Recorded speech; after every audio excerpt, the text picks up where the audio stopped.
Всем привет на моем канале.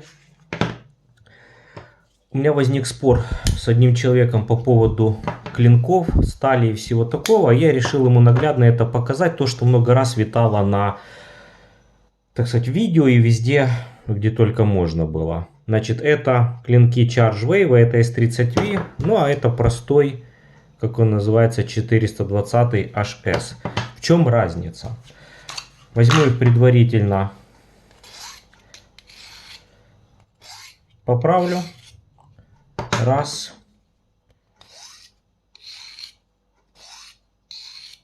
Два. Проверяем остроту. Так, режет. И 420 тоже режет. Понятно. Теперь берем стеклянную какую-то банку, бутылку. Не знаю, будет видно или нет.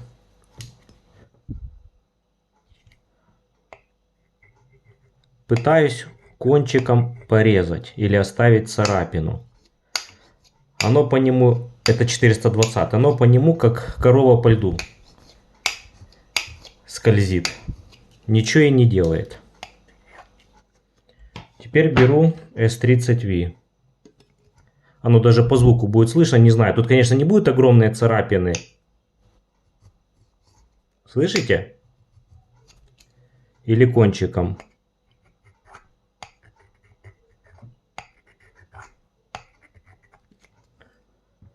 Вон они. Ну, плохо видно. Тут, говорю, не глубокие царапины. А ну, с подсветкой, где она? Вот они. Видите, вот. Поставлял клинок S30V. А 420 ничего не оставляет. Вот. Вот я провожу, и в этом месте ничего нету. А S30V в этом месте, вон она, царапина идет. Вот.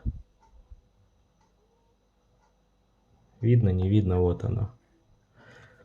Ну, мне видно. Еще раз. Он уже, конечно, подсел. Вон, по звуку слышно, как идет скрежет. Вот. Вот она. А 420 вот тоже со всей силой. Вот. Я давлю, он соскальзывает. Но ничего на ней не оставляет вообще. Вот это разница. Потому что стекло твердое. Хотя, казалось бы, банка там хрупкая, бьется, но твердое. Это можно тестировать клинки. То есть, а если оно способно царапать банку, значит оно тверже. Естественно, что ресурс у него на затупление гораздо выше, чем у простого клинка. Всем спасибо за просмотр. Всем пока. Ну и до новых видео.